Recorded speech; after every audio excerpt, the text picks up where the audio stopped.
Você já parou para pensar como era o dia a dia de Maria criando Jesus? Não a Maria das pinturas, serena, vestida de azul, com um bebê sempre quieto no colo. A Maria real. A jovem de talvez 16 ou 17 anos, vivendo numa aldeia de menos de 400 pessoas, sem escola, sem livros, sem nenhum manual de instruções, ensinando a andar, a falar e a rezar ao filho que ela mal compreendia completamente. É sobre essa mulher que ninguém te conta. E o que a arqueologia, a tradição judaica e as próprias escrituras revelam sobre esses 30 anos de silêncio vai mudar para sempre a forma como você enxerga a infância de Jesus. Se esse conteúdo está tocando o seu coração, se inscreve no canal agora e ativa o sininho. Toda semana trazemos reflexões profundas sobre a fé que mudam a forma de ver a vida. E compartilha esse vídeo com alguém que precisa ouvir isso hoje. Os evangelhos nos dão apenas 12 versículos para cobrir 30 anos da infância de Jesus. 12. É quase nada, mas a arqueologia bíblica, os manuscritos judaicos e a própria estrutura das escrituras preenchem esse silêncio com detalhes que surpreendem. O arqueólogo Ken Dark escavou em Nazaré, sob o convento das Irmãs de Nazaré, os restos de uma casa do período de Jesus. Em 2006, a arqueóloga Yardena Alexandre identificou outra estrutura habitacional da mesma época, sob o Centro Internacional Mariano, a poucos metros dali.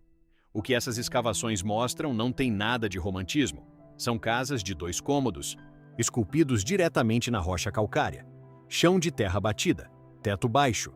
Os animais dormiam no cômodo inferior durante a noite. Famílias inteiras, avós, tios, primos, dividiam um mesmo pátio.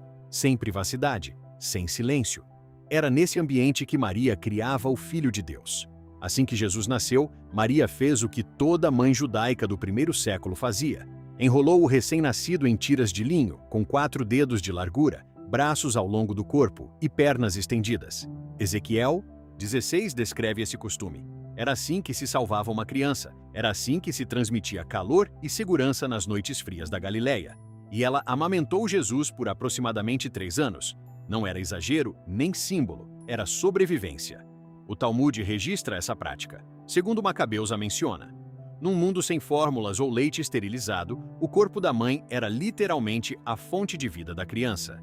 E a mortalidade infantil na Galileia do primeiro século girava em torno de 30%. Uma tosse poderia matar, uma febre poderia matar. Maria não tirava os olhos dele.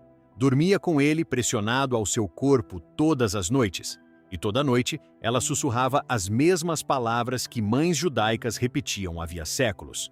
Ouve, ó Israel, o Senhor nosso Deus, o Senhor é um. O Shema. Deuteronômio 6, versículo 4. As palavras que Jesus, décadas depois, chamaria de o maior mandamento de todos. Ele não as descobriu como rabino, ele as aprendeu dela, no escuro, antes mesmo de conseguir falar. Aos 3 anos, o ensino formal começou. A Mishnah é precisa quanto a isso. Um menino judeu inicia o estudo da Torá aos 3 anos, não pela leitura, que vinha depois, mas pela memorização. Versículo por versículo, repetido até que as palavras morassem dentro dele. E o primeiro professor era sempre a mãe. Imagine a cena. Maria sentada no tapete do pátio, um menino de pés descalços, vestido com uma túnica de linho. Ela segurava as mãos dele, falava uma linha, ele repetia. Ela corrigia a pronúncia. Ele tentava de novo. Isso não era uma aula com hora marcada. Era o ar que respiravam. Deuteronômio 6 ordena com clareza. Ensina aos teus filhos quando estiveres sentado, quando caminhares, quando te deitares, quando te levantares. 4 momentos todo dia. Enquanto moía o trigo, Maria ensinava. Enquanto carregava água, ensinava. Enquanto estendia a esteira para dormir, ensinava. Aos 5 anos, Jesus sabia de cor passagens inteiras da Torá. Aos 10, dominava a Mishnah. Aos 13, era um filho do mandamento, responsável diante de Deus. O Filho de Deus aprendeu as Escrituras do jeito que todo menino judeu aprendia, da boca da mãe, embalado pelo ritmo do trabalho diário. Jesus não passou a infância sentado num canto sendo santo. Aos 4 anos já carregava coisas. Aos 5, ajudava na pedra de moer. Aos 7, fazia recados pela aldeia. Carregava a água da fonte, a mesma ainda chamada hoje de Poço de Maria, a única fonte de água de Nazaré na época. Juntava lenha, galhos de oliveira, gravetos, esterco seco. Todo menino galileu fazia isso, e olhava pelos irmãos mais novos. Marcos 6 cita 4 irmãos pelo nome: Tiago, José, Judas e Simão, além de mencionar irmãs. Numa casa de 2 cômodos, o filho mais velho nunca estava de folga. Jesus segurou os bebês no colo, manteve crianças longe do forno, carregou irmãos menores no quadril quando as mãos de Maria estavam ocupadas. Aos 12 anos, já carregava as ferramentas de José. As mãos que, um dia, partiriam pão para 5.000 pessoas, foram primeiro calejadas pelo cinzel e pela pedra. Toda sexta-feira à tarde, quando o sol tocava as colinas do oeste, o ritmo da casa mudava. Maria tinha trabalhado desde antes do amanhecer. O pão saía quente do forno de barro. A sopa de lentilhas borbulhava na panela de argila. O pátio estava varrido. As crianças chamadas para dentro.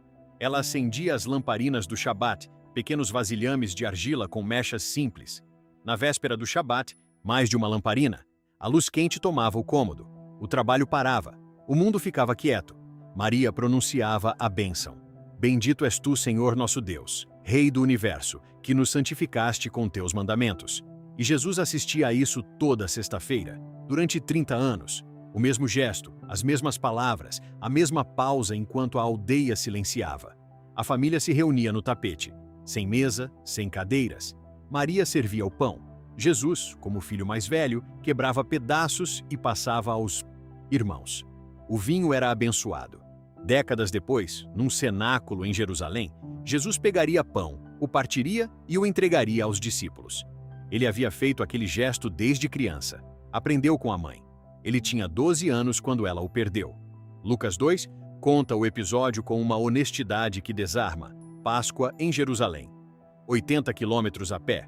A aldeia inteira viajava junta, mulheres e crianças num grupo, homens em outro, caravanas de parentes caminhando na poeira do caminho.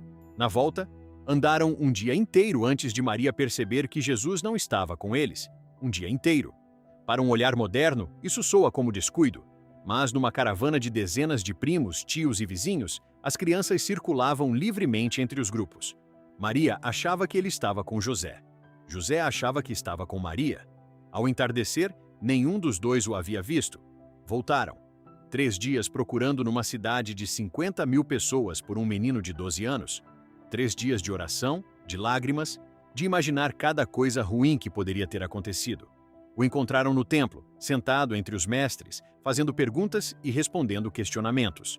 Os doutores da lei estavam admirados, e Maria disse as palavras que qualquer mãe que já perdeu um filho diria: Filho, por que nos fizeste isso?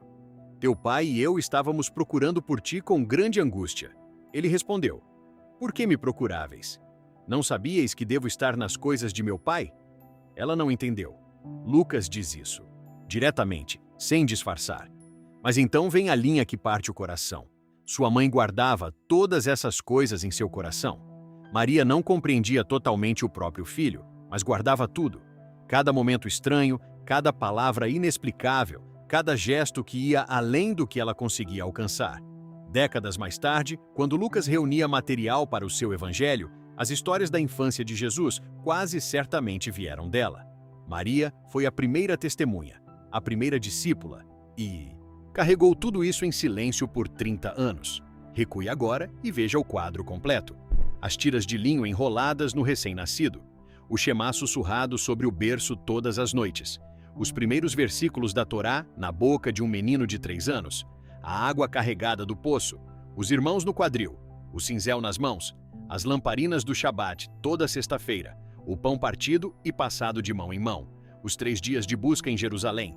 Essa era a vida dela. Não por uma temporada. Por 30 anos, uma jovem numa aldeia que ninguém conhecia criou o Filho de Deus numa casa de 2 cômodos com chão de terra, moendo grão antes do amanhecer, ensinando as escrituras com o ritmo do trabalho, sem livros, sem escola, sem nenhuma certeza do que viria pela frente. As mãos que seriam pregadas na cruz foram primeiro seguradas pelas dela quando ele aprendeu a andar. A voz que pregaria o Sermão da Montanha repetiu o Shemá de volta para ela num pátio escuro de Nazaré. O homem que alimentou 5.000 pessoas primeiro ajudou a mãe a servir pão aos irmãos. Quando Jesus disse bem-aventurados os mansos, ele estava descrevendo ela. Quando ensinou a amar o próximo, ela já havia vivido isso numa casa de 2 cômodos com 7 filhos e nenhuma privacidade. E aqui está a verdade silenciosa que talvez você precise ouvir hoje. Se você já criou um filho sem saber direito o que estava fazendo, se você já rezou sobre um berço noite após noite sem saber se aquilo importava, se você já fez o trabalho ordinário do dia a dia sem ver nenhum resultado imediato, você está mais perto de Maria do que qualquer pintura jamais mostrou. Ela não sabia exatamente quem ele seria. Ela apareceu todo dia, moeu o grão, acendeu a lamparina, falou a oração e seguiu em frente. E o Filho de Deus se tornou quem era, porque uma jovem numa aldeia esquecida fez o trabalho comum de ser mãe por 30 anos sem parar. Se esse vídeo mudou a forma como você vê a infância de Jesus, deixa o like agora. Ele ajuda esse conteúdo a chegar em mais pessoas que precisam ouvir isso. Compartilha com uma mãe que está cansada hoje, com alguém que está duvidando se o que faz tem algum valor. Se inscreve no canal e ativa o sininho para não perder os próximos vídeos. E antes de sair, deixa aqui nos comentários. O que mais te tocou nesse roteiro? Foi o Shema sussurrado no escuro? Foram os 3 dias de busca em Jerusalém? Foi o pão partido e passado aos irmãos? Me conta nos comentários. Eu leio tudo. Nos vemos no próximo vídeo.